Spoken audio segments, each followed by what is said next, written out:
ইডেনের মাঠ ভর্তি দর্শকের সামনে রয়্যাল চ্যালেঞ্জার্স বেঙ্গালুরুর লক্ষ্য ছিল 223 রান। সে লক্ষ্যে ভালো একটা শুরুর দরকার ছিল বিরাটদের। বিরাট কোহলিও ঠিকঠাক সেইভাবেই চেষ্টা শুরু করেছিলেন। মিচেল স্টার্কের প্রথম বলেই ছিল 4। নিজের প্রথম 6 বল থেকে তুলে নিয়েছিলেন 18 রান।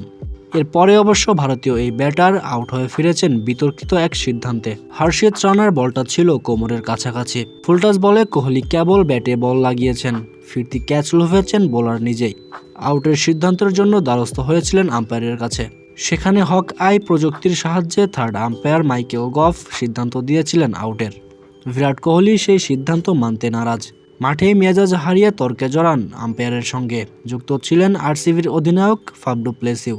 তবে গফ নিজেই ম্যাচ চলাকালে জানান বিতর্কিত উস্কে দেয়া এই সিদ্ধান্তের কারণ।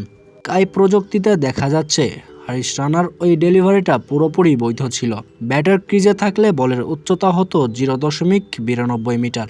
বিরাট কোহলির কোমরের উচ্চতা 1.04 মিটার, যার অর্থ বিরাট কোহলি ক্রিজে থাকলে বল তার কোমরের নিচ দিয়ে যেত, যা আইসিসির নিয়ম অনুযায়ী বৈধ বল হিসেবেই গণ্য করা হবে।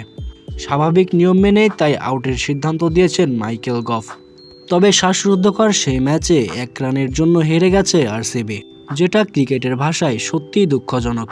মাত্র 1 রানের জন্য হেরে গেছে আরসিবি, যেটা মানতে নারাজ বিরাট কোহলিও।